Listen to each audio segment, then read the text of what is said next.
देशभरात दर 6 महिन्यांनी केला जाणारा India Today C voter mood of the nation अर्थात एमओटीएन सर्व्हे 28 ऑगस्ट रोजी प्रसिद्ध झालाय.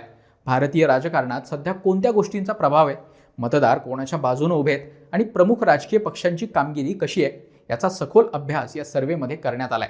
भारत पाकिस्तान युद्ध, ट्रम्प यांचे टॅरिफ वॉर, बिहारमधील SIR, विरोधी पक्षनेते राहुल गांधी आणि इंडिया आघाडी उचलत असलेला वोट चोरीचा मुद्दा अशा सर्व घटनांच्या पार्श्वभूमीवर हा सर्व्हे प्रसिद्ध करण्यात आलाय. त्यामुळं अशा अस्थिर राजकीय वातावरणात देशभरातील मतदार काय विचार करतायत हे समजून घेण्याच्या दृष्टीनं या सर्व्हेकडे पाहायला हवं. पण या सर्व्हेची मेथडॉलॉजी काय होती? NDA आणि इंडिया आघाडीची गेल्या 6 महिन्यातील कामगिरी कशी राहिली आहे? मतदारांची पसंती नक्की कोणाला आहे? आणि महत्त्वाचं म्हणजे आपल्या महाराष्ट्रात सत्ताधारी आणि विरोधकांची काय स्थिती आहे? या सर्व प्रश्नांची उत्तरं जाणून घेऊयात आजच्या टॉकिंग पॉइंटमधून.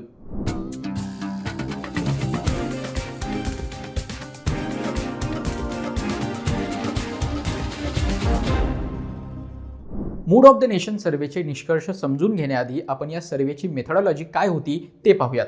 Mood of the nation survey 1 जुलै ते 15 ऑगस्ट 2025 या कालावधीत करण्यात आलाय.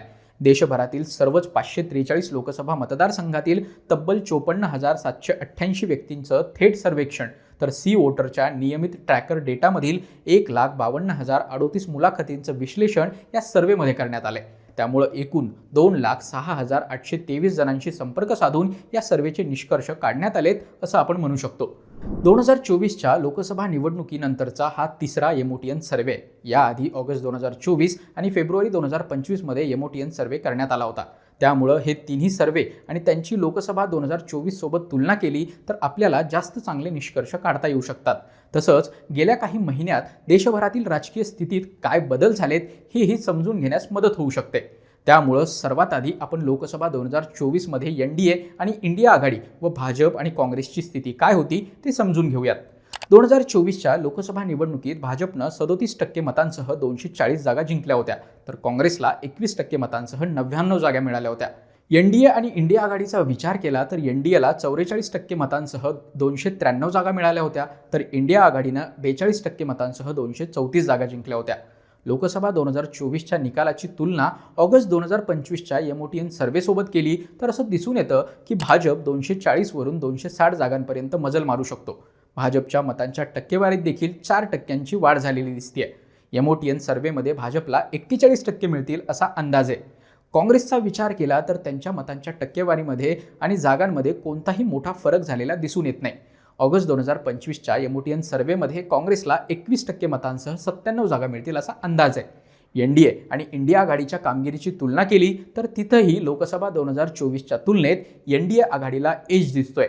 ऑगस्ट 2025च्या एमओटीएन सर्व्हेनुसार देशात आज निवडणुका झाल्या तर NDA आघाडीला 47% मतांसह 324 जागा मिळतील, तर इंडिया आघाडीला 41% मतांसह 208 जागा मिळतील. आता वरील आकडेवारी पाहिली तर असं वाटू शकतं की 2024च्या लोकसभा निवडणुकीच्या तुलनेत सध्या भाजप आणि NDA आघाडीला फायदा होतोय. पण आपण ऑगस्ट 2025च्या एमओटीएनची तुलना फेब्रुवारी 2025 मध्ये झालेल्या एमओटीएन सर्व्हेशी केली तर असं दिसून येतं की भाजप आणि NDAची कामगिरी खालावली आहे, तर काँग्रेस आणि इंडिया आघाडीची कामगिरी सुधारली आहे. आता ती कशी?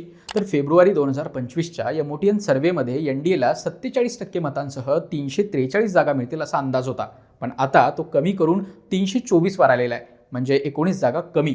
याचप्रमाणे फेब्रुवारी 2025च्या एमओटीएन सर्व्हेमध्ये भाजपला देखील 280 जागा म्हणजे स्पष्ट बहुमत मिळेल असा अंदाज वर्तवण्यात आला होता, मात्र आता त्यांच्या जागांमध्ये घट होऊन त्या 260 वर आलेल्या आहेत. तेच आपण इंडिया आघाडीची कामगिरी पाहिली तर फेब्रुवारी 2025च्या एमओटीएन सर्व्हेमध्ये इंडिया आघाडीला 188 जागा मिळण्याचा अंदाज होता, ज्यामध्ये 20 जागांची वाढ होऊन आता इंडिया आघाडीला 208 जागा मिळण्याचा अंदाज आहे. याशिवाय काँग्रेसच्या जागांमध्ये देखील फेब्रुवारी 2025च्या एमओटीएनच्या तुलनेत 19 जागांची वाढ होऊन ती 78 वरून 97 वर पोहोचली आहे. काँग्रेसच्या वोट शेअरमध्ये मात्र कोणताही बदल झालेला दिसून येत नाही. फेब्रुवारी आणि ऑगस्ट दोन्ही एमओटीएन सर्व्हेमध्ये इंडिया आघाडीचा वोट शेअर 41% स्थिर आहे. त्यामुळे असं म्हणायला वाव की फेब्रुवारी 2025च्या तुलनेत इंडिया आघाडी आणि काँग्रेसची कामगिरी सुधारली आहे, तर NDA आणि भाजपची कामगिरी खालावली आहे. पण भाजप आणि NDAची कामगिरी खालावण्यात आणि काँग्रेस आणि इंडिया आघाडीची कामगिरी सुधारण्यासाठी कोणत्या गोष्टी कारणीभूत ठरतात? भाजप आणि NDA आघाडीची कामगिरी फेब्रुवारी 2025च्या तुलनेत खालावली असली तरी अजूनही मजबूत असण्याचं एकमेव कारण आहे ते म्हणजे पंतप्रधान नरेंद्र मोदी. पंतप्रधान नरेंद्र मोदी अजूनही देशातील सर्वात लोकप्रिय नेते आहेत. एमओटीएनच्या सर्व्हेत 58% लोकांनी त्यांची कामगिरी उत्तम असल्याचं म्हटलंय. ऑपरेशन सिंदूर दरम्यान केलेल्या नेतृत्वाचं देखील लोकांनी कौतुक केलंय. ट्रम्प यांच्या दबावापुढे आपण झुकलो नाही अशी ही लोकांची भावना आहे. पण असं असताना देखील पंतप्रधान मोदींच्या लोकप्रियतेत घट झाली आहे. फेब्रुवारी 2025 मध्ये 62% लोकांनी मोदींना पसंती दिली होती. आता 52% आली आहे. ऑपरेशन सिंदूर दरम्यान पाकिस्तानला धडा शिकवण्यात आपण कमी पडलोय. मोदींनी युद्ध थांबवायला नको होतं असंही त्यांच्या समर्थकांची भावना आहे. तसंच ट्रम्प टॅरिफमुळे सर्वात मोठा मोदी समर्थक असलेला मध्यम वर्गात भीतीचं वातावरण आहे.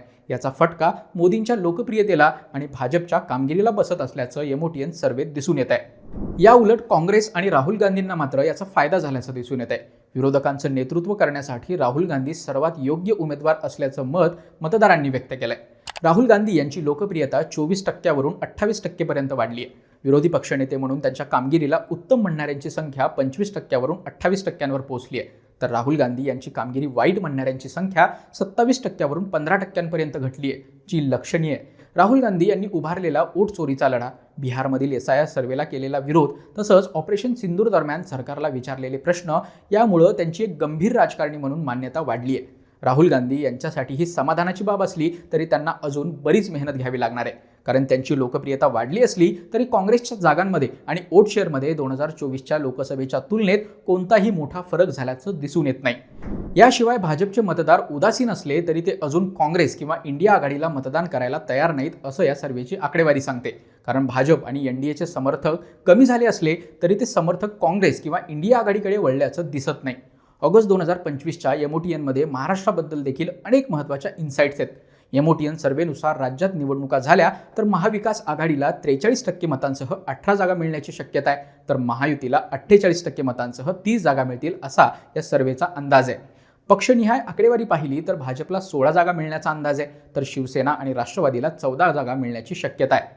एमओटीएनच्या या सर्व्हेमध्ये काँग्रेस राज्यात अजूनही मजबूत स्थितीत असल्याचं दिसून येत आहे.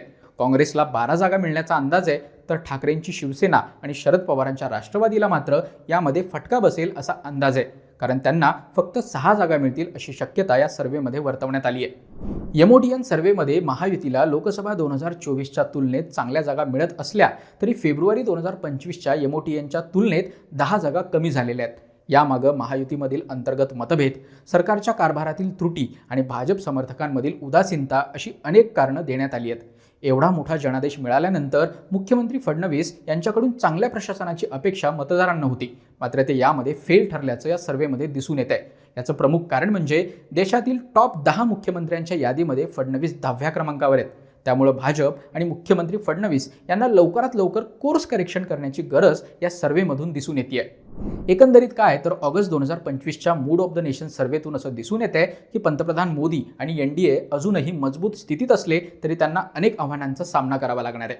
11 वर्ष सत्तेत राहिल्यानंतर मोदी समर्थकांमध्ये आणि मतदारांमध्ये उदासीनता आली आहे. भाजपच्या राज्यस्तरीय नेतृत्वाची कामगिरी म्हणावी तेवढी उल्लेखनीय नाहीये. याशिवाय मित्रपक्षांमधील समन्वय ही देखील NDAसाठी चिंतेची बाब आहे. तर दुसरीकडे राहुल गांधींच्या नेतृत्वात काँग्रेस आणि इंडिया आघाडीला काही प्रमाणात यश मिळत असलं तरी त्यांना अजूनही मजबूत संघटनात्मक पाया आणि राज्यस्तरीय नेतृत्वाची गरज आहे. पुढील काळात होणाऱ्या विधानसभा निवडणुकांमध्ये या बदलांचे नेमके काय परिणाम होतात हे पाहणं महत्त्वाचं असणार आहे. एमओटीएनच्या या सर्व्हेबाबत तुम्हाला काय वाटतं? तुमची मतं नक्की कळवा आणि अशाच प्रकारचे अपडेट्स मिळवण्यासाठी द पॉलिटिक्सला लाईक, शेअर आणि फॉलो करायला विसरू नका.